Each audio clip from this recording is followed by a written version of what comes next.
Today I want to share with you how I went from $0 to $800,000 in my dividend stock portfolio. I'll show you how to find these dividend stocks, what I personally look for, some of the mistakes I've made along the way, and the downsides of dividend investing. I'll also show you how this portfolio is now generating $18,500 a year and is on track to automatically turn into a lot more money. And all I have to do is just keep reinvesting the income that it's already paying me, compound interest style. And then later in the video, I'll share with you my latest dividend stock that I bought, which added another $50 to my monthly income, which is enough to cover those iced lattes that Dave Ramsey loves to hate so much. Now, if you're new to my channel and you've never seen my videos before, let me take you back to how I got here. This is me. Not really. I came to the US in 1998 from a circus family that performed gymnastics. But before that, my dad performed at the Monte Carlo Circus Festival, which is like the Olympics of performing. He got an award from the Princess of Monaco, got invited to Las Vegas to perform for Cirque. Now, I was gonna do the same, but I didn't. I started learning how to do magic and cardistry instead because David Copperfield inspired me. Now, since my immigrant parents didn't understand how to money or invest, I started teaching myself how investing really worked. I threw away my college scholarship and started working for a magic startup as a video editor and performer where I invested close to half of my $50,000 a year income into dividends. After 5 or so years of doing this, my portfolio grew into almost $200,000, which is when I started my YouTube channel. I then magically got some subs, made some money because a bull market along with my high income and lucky timing is really how I got here. And now you're all caught up. Thank you. No autographs, please. Sometimes it's really weird to film YouTube videos by yourself. But anyway, there's a lot that happened in between all that I'll spare you from and instead share with you the dividend investment update thing, so let's get into it. Hi, my name is Andrei Jikh. Hope you're doing well, come for the finance, and stay for the classics, dividends. So just recently, Fidelity published a dividend study in May of 2023, and according to their data, dividends have accounted for roughly 40% of all stock market returns since the 1930s. But it gets better, because during times of high inflation, like during the 1940s, 70s, and 80s, when inflation was over 5%, dividends made 54% of the total return. And guess what we have right now? Inflation that is probably higher than what we're told. That's because when there's high inflation, the stock market, which remember is represented by the ETF VOO or VOO, this one right here can stay and go sideways for a really long time, like years. And on paper, it's not gonna go anywhere. But with dividend investing, because those stocks are paying us cold hard cash, if we're reinvesting all that money back into the stock portfolio, that is increasing our overall share count, which also contributes to the overall passive income. But Andrei, passive income is a scam. Now, dividend income from stocks is just one form of passive income. You don't actually have to do anything to the stocks themselves. You don't have to sell them, you don't have to trade them or speculate. All you have to do is just buy them, sit back, and collect the cash money. Now, different stocks have different payment schedules. Some pay us monthly, quarterly, semi-annually, or annually. That doesn't really matter as much. Now, when I first started in 2015, I was looking for dividend yields of between 2 to 4% because I thought it was just enough for these companies to grow them in the future, because that's what healthy companies that are profitable do over the long term. They'll increase their dividend yield, and hopefully over time, their stock price goes up as well. And that's how my portfolio will average more than $1,000 per month this year. And it's projected to grow even more next year because I'll keep reinvesting all of that income. Now I want to show you how you can find high quality dividend paying stocks. Now, there's a ton of tools out there on the internet that you can use, but one of the best ones that I found is a free app called Moomoo, which also happens to be the sponsor of this portion of the video. Moomoo is a trading app born in Silicon Valley that aims to let investors trade like a pro. It's free to use and contains a ton of free research and analysis tools. And you can sign up using the link below in the description of the video to give it a try, and then later I'll show you how you can get some free stocks. But in the meantime, here's what you have to do to find those dividend stocks that you might like. So once you download the app and you open Moomoo, you can go to the bottom left-hand corner where it says Markets, and then click US in the upper left. And once you scroll down, you'll find something called the Featured Lists. Now, this is what's gonna show us the highest dividend yielding stocks. So let's click on that, and it's gonna show us some pretty crazy stuff, like 146% almost, which is a little scary, so I wanna narrow it down and search for something a little bit safer. So here's how you can do that. When you go to the upper right-hand corner and click on Filter, we can actually break it down by a couple parameters. Now, here's something really easy to get started with. Let's try something a little bit more reasonable, but still kind of crazy. A dividend yield between 5 to 10%. So here I'll put in 5, and in the upper bound I'll put 10%. And then let's say I want to find a company that's between $50 billion to $3 trillion in market cap or size of the company. So if you scroll down, or at the bottom of the page rather, you'll see 1 billion, let's change that to 50, let's say, to 3 trillion, which would be 3,000 billion, right? So once we hit confirm, it's gonna give me a list of exactly those stocks. And you can already see names that are familiar to you, like Altria, Verizon, things like AT&T, British American Tobacco, 3M, etc. Now, if I want to make sure that a company's financials are solid, I can actually do that by clicking on a company like, let's say, AT&T, and I can get a quick glance at their earnings to see if it's been on a recent uptrend or not. And if I like what I see, I can just add it to my watch list by tapping the little heart in the upper right-hand corner and then analyzing the company later. Now, if going through all these complex financials is way too hard, which I think is probably true for most people, you can try something even easier with the institutional tracker. Here's how you can find it. In the bottom left, once again, go to Markets, go to the US tab, scroll down until you find Institutional Tracker, and once you click on that, you will find what some of the biggest investors are doing. Some of the biggest names like Warren Buffett, Cathie Woods, George Soros, what they're buying and selling quarter by quarter to get some ideas.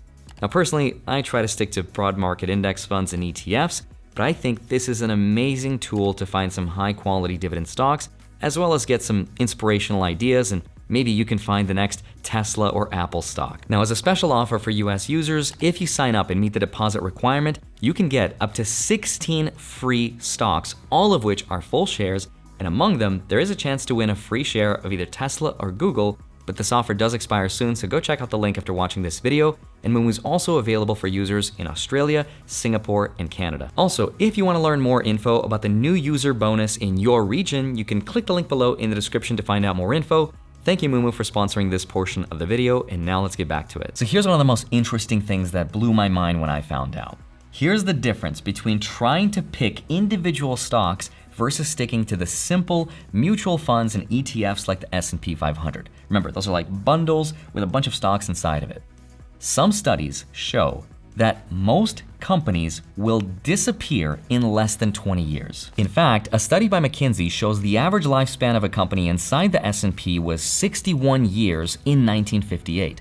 But today, it's less than 18 years, and they believe that by 2027, 75% of the stocks inside the S&P today will disappear. Think about it. That means if you're trying to pick an individual stock right now, chances are that 3 out of 4 of them will not be doing as good 20 years from now. That's not to say they'll go bankrupt or they'll completely disappear just because they get booted out of the index, but it does mean that they probably won't be doing as good as they are now 20 years from now.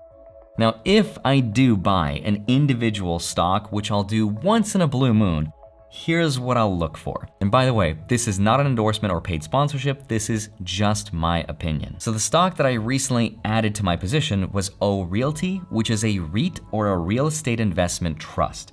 Now, the first thing that I look for is how much is a stock gonna pay me, right? That's what's called the dividend yield. Now today, I'm specifically looking for a dividend yield that is more than 5%. Why 5%? Because right now that's what bonds are paying risk-free. So if I'm gonna buy a stock that is more risky, I wanna be paid more. And O Realty pays roughly 6%, which is exactly what I want right now. Now the second thing I look for is how long these dividends have been paid without an interruption. And this is so important because dividends can be cut, they can disappear. But good management will do just about anything to pay their shareholders first, and O Realty doesn't disappoint here. They've had 28 years of consecutive increases and 54 years of consistently paying without an interruption, even increasing their income during the 07 to 09 recession. Think about all the things that have happened over the last 50 years. How many recessions, interest rate increases, and booms and busts and YouTube apology videos. There's a ton that has happened, and these guys have still paid their shareholders no matter what. Now, this is not a guarantee of the future, but it is a good sign and it's something that I pay attention to. The third thing I look for, though, is the dividend growth rate. So I want the dividend yield to grow over time. Fortunately and unfortunately, O Realty's dividend yield is already 6%, which is historically really high. so I can't expect their growth rate to be high. So I'm okay with a lower one here. If the yield was lower, like 2%, I'd expect the growth rate to be much higher, like 10% or more. There is a balance, but I'm happy here. Now, the fourth thing I look for is the payout ratio. In other words, what percentage of that company's income goes towards paying shareholders like myself? Obviously, the lower that number is, the better off, because there's more room for growth or more room for downturns and recessions and mistakes.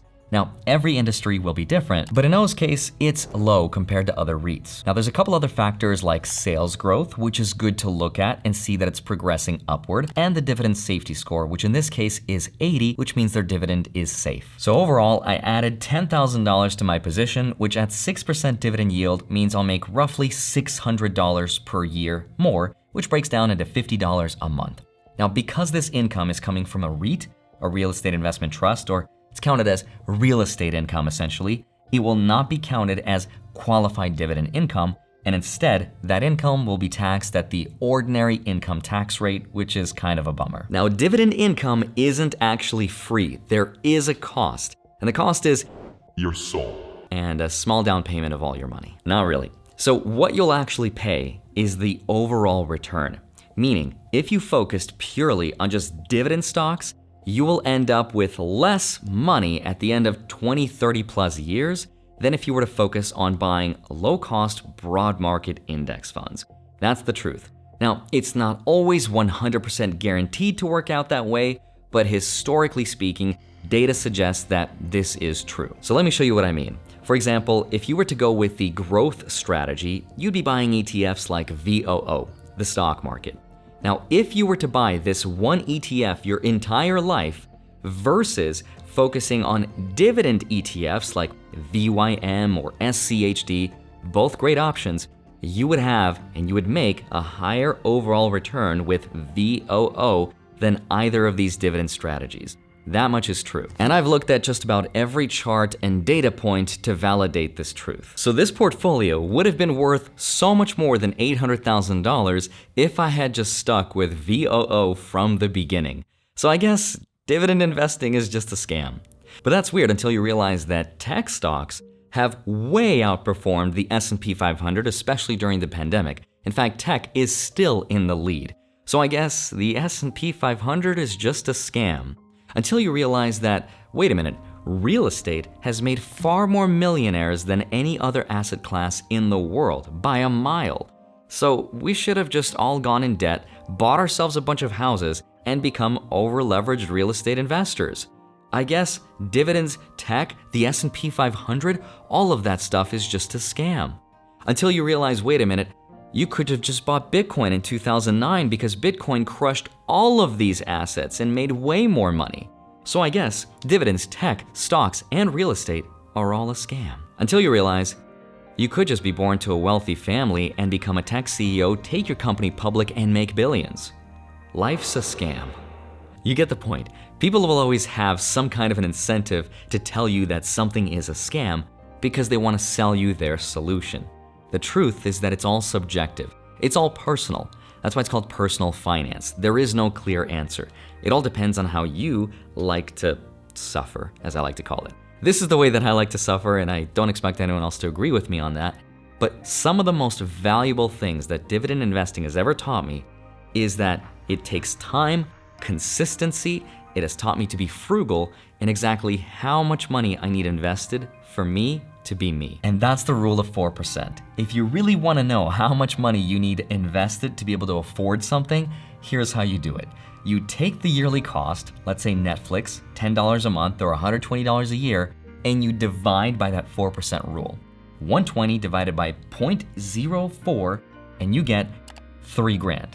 You need $3,000 invested at 4% to justify the existence of Netflix in your life. If you want to figure out how much money you need to replace your active income from your job, you take your yearly income, let's say $50,000 a year, by 4%, and you get $1,250,000, which is a lot of money. Buy my course below.